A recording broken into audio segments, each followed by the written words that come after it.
Hola, soy Laura Mateo Martín y en este vídeo voy a presentar el tema 6 de Lingüística aplicada a la traducción, cuyo título es La metaforización del lenguaje y la traducción. En esta exposición abarcaré varios puntos, por lo cual he confeccionado un índice para no perdernos y seguir el hilo de la presentación. El primer punto es una breve introducción sobre la metáfora y su uso en la vida diaria.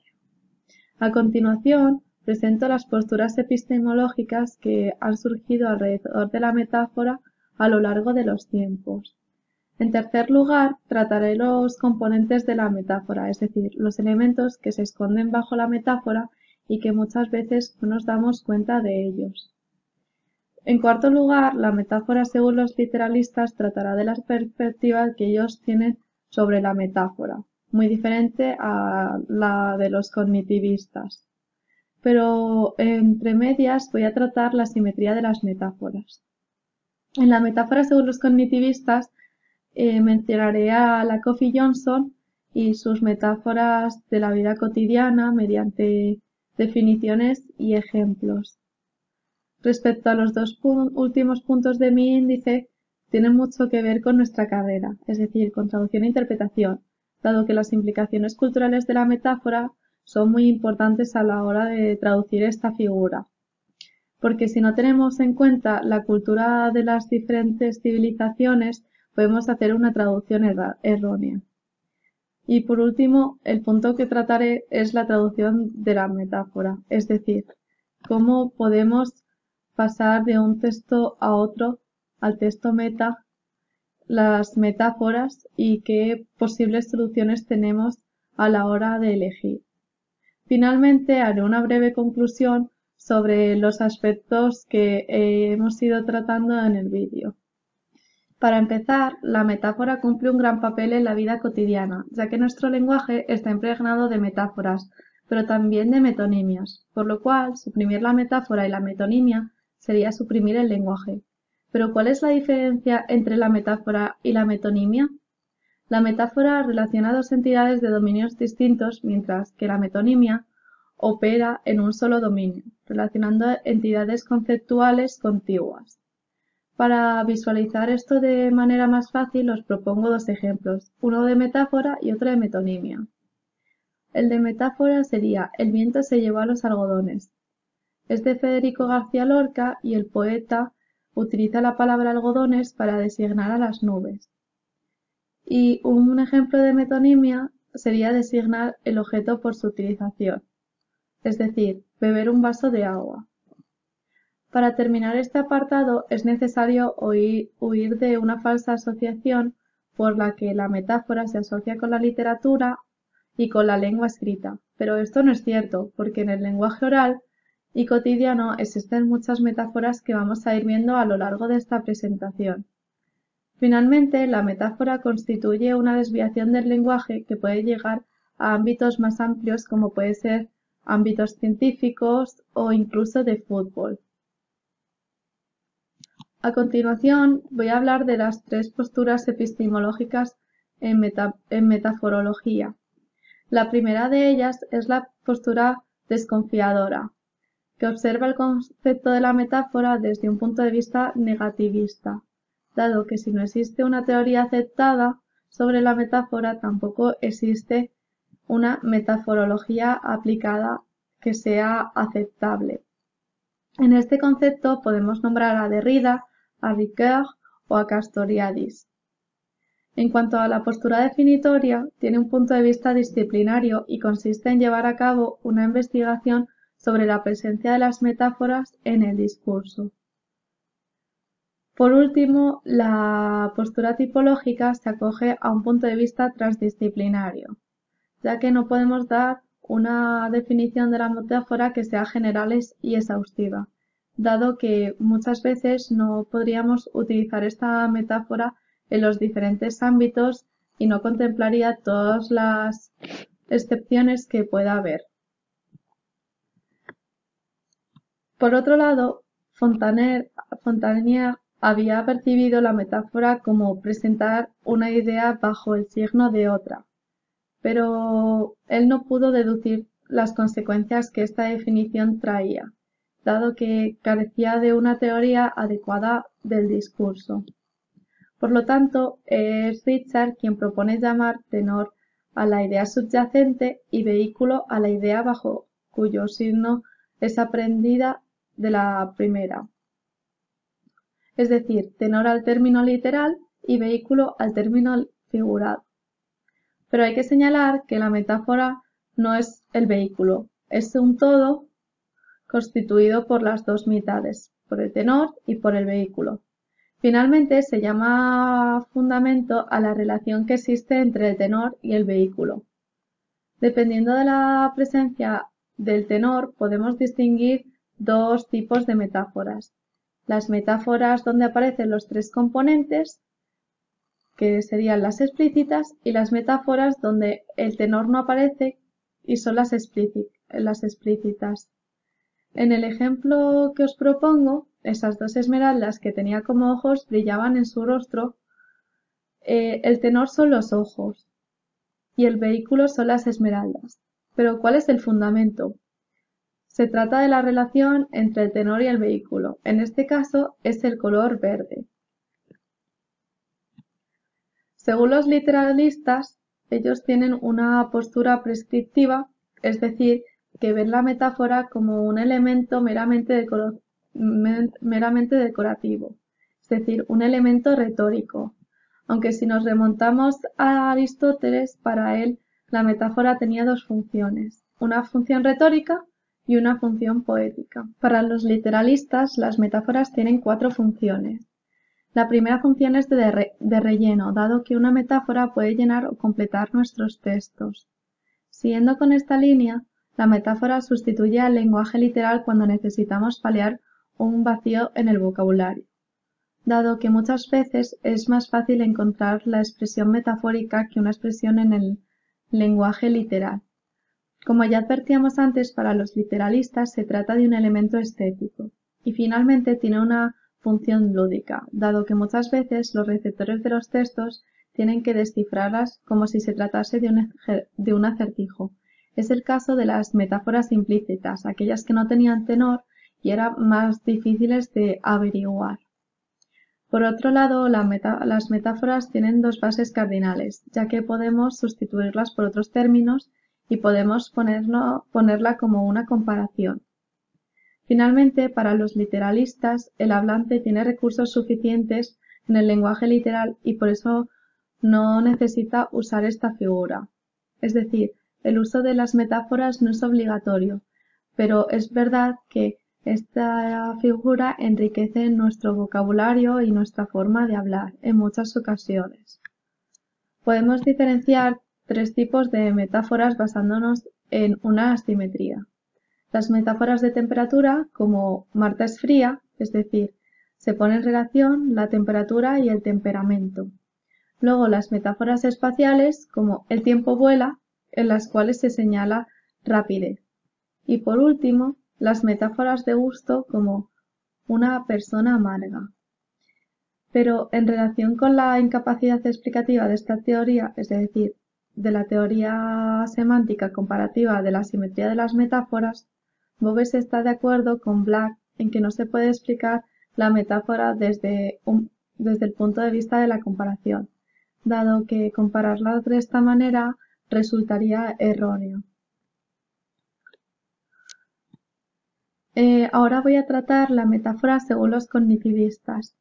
Según Lakoff y Johnson, la metáfora es un elemento que impregna la vida cotidiana, el pensamiento y la acción. Las metáforas forman una red compleja e interrelacionada en la que tienen pertinencia tanto las nuevas creaciones como las fosilizaciones, es decir, las metáforas que ya se utilizaban antiguamente pero que también están presentes en el lenguaje cotidiano de hoy en día. Pero esta red también afecta a las representaciones internas y a la visión del mundo que tiene el hablante. También podemos tener en cuenta la sistematicidad metafórica mediante la cual podemos comprender un aspecto de un concepto en términos de otros, pero que tendrá que ocultarnos otros conceptos. Por ejemplo, si tomamos la discusión en términos de una batalla, puede que solo nos centremos en los aspectos bélicos y perdamos de vista los aspectos cooperativos de la discusión, como podría ser el tiempo o el esfuerzo común que hacen los interlocutores para entenderse. Para Lakoff y Johnston existen tres tipos de conceptos metafóricos: las metáforas orientacionales, las metáforas ontológicas y las metáforas estructurales. En las próximas diapositivas voy a dar una definición y también varios ejemplos para que esto resulte más visual. En cuanto a las metáforas orientacionales, organizan un sistema global de conceptos con relación a otro sistema. La mayoría de estas tienen relación con la orientación espacial: arriba-abajo, dentro-fuera, delante-detrás, profundo-superficial, central-periférico. Estas orientaciones metafóricas no son arbitrarias, sino que se basan en nuestra experiencia física y cultural. Un ejemplo de metáfora orientacional es interpretar más es arriba y menos es abajo. Por ejemplo, su número es alto, mis ingresos se elevaron el año pasado, el número de libros impresos sigue en alza. O por el contrario, menos es bajo, es menor de edad, sus ingresos disminuyeron el año pasado, si tienes demasiado calor baja la calefacción. En cuanto a las metáforas ontológicas, podemos distinguir tres tipos. Las primeras serían las metáforas de sustancia y entidad. Desde nuestra cultura podemos aludir a dos ejemplos. El primero, donde la mente es una máquina, es decir, mi cerebro no funciona hoy, o el segundo, la mente es un objeto frágil, su cerebro estalló. Estos dos ejemplos serían el resultado de considerar la mente como una entidad. Dentro de las metáforas ontológicas también encontramos las metáforas de recipiente. Por ejemplo, los campos visuales son recipientes. Por eso, en el lenguaje cotidiano encontramos expresiones del tipo ahora está fuera de mi vista o no puedo ni verlo, hay un árbol en medio.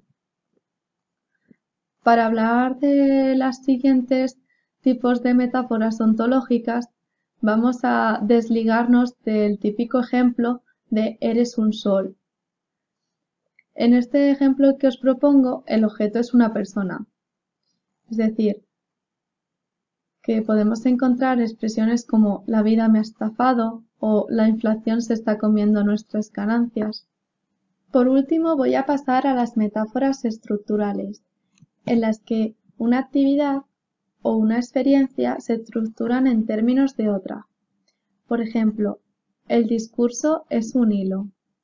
En cualquier discurso podríamos encontrar las siguientes expresiones: he perdido el hilo o al hilo de lo que iba diciendo. Esto significa que el interlocutor ha podido perderse en su discurso, pero la segunda nos expresa que el interlocutor quiere continuar con su discurso y quiere anudarlo con lo que ya había dicho.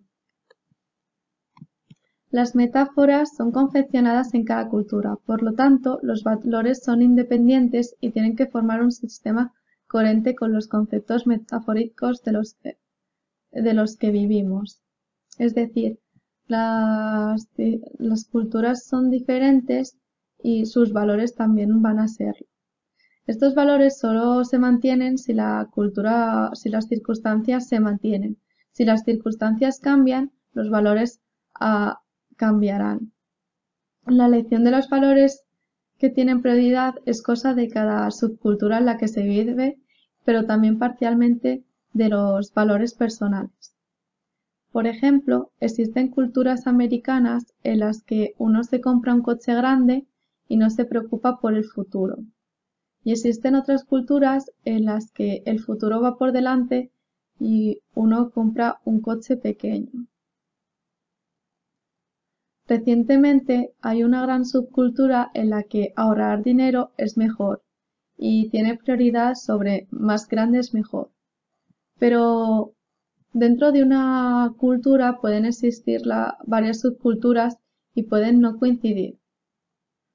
Por lo tanto, tenemos que estar atentos a las implicaciones culturales que tiene la metáfora y cómo va cambiando a lo largo del tiempo. Para terminar, es necesario hablar de la traducción de las metáforas.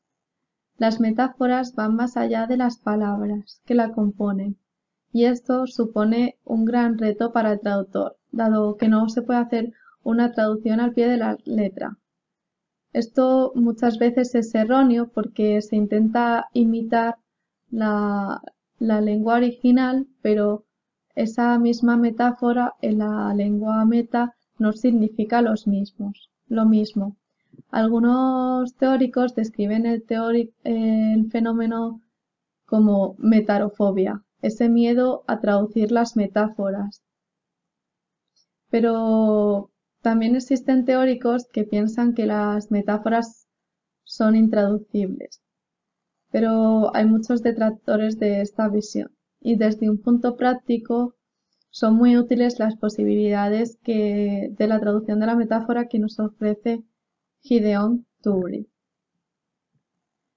La primera posibilidad sería sustituir una metáfora por la misma metáfora en la lengua meta, en el texto meta. La segunda posibilidad sería cambiar una metáfora por una metáfora diferente, pero que también una alguno de los lazos con la versión original. También podemos sustituir una metáfora por una no metáfora, es decir, una metáfora por una expresión del lenguaje literal. En cuarta posición tendríamos la opción de sustituir una metáfora por nada, es decir, omitir completamente la metáfora que existía en el texto original, sin dejar rastro ninguno en el texto meta. En la quinta opción tenemos una no metáfora por una metáfora, es decir, una expresión del lenguaje literal por una metáfora que existe en el lenguaje de la lengua meta y que es más propicia a que se dé una expresión literal. Es decir, que aquí se sustituye una no metáfora por una metáfora que está verdaderamente interiorizada en la cultura meta.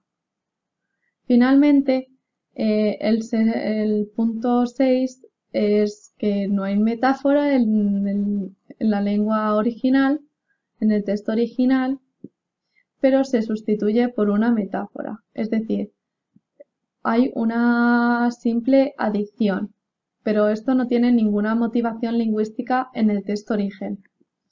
Como ya hemos visto, la realidad remite a que la metáfora es traducible y en muchos casos la dificultad que propone esta figura depende de la experiencia que tiene el traductor en este ámbito. Finalmente, me gustaría concluir diciendo que las metáforas estructuran nuestro pensamiento y nuestro lenguaje.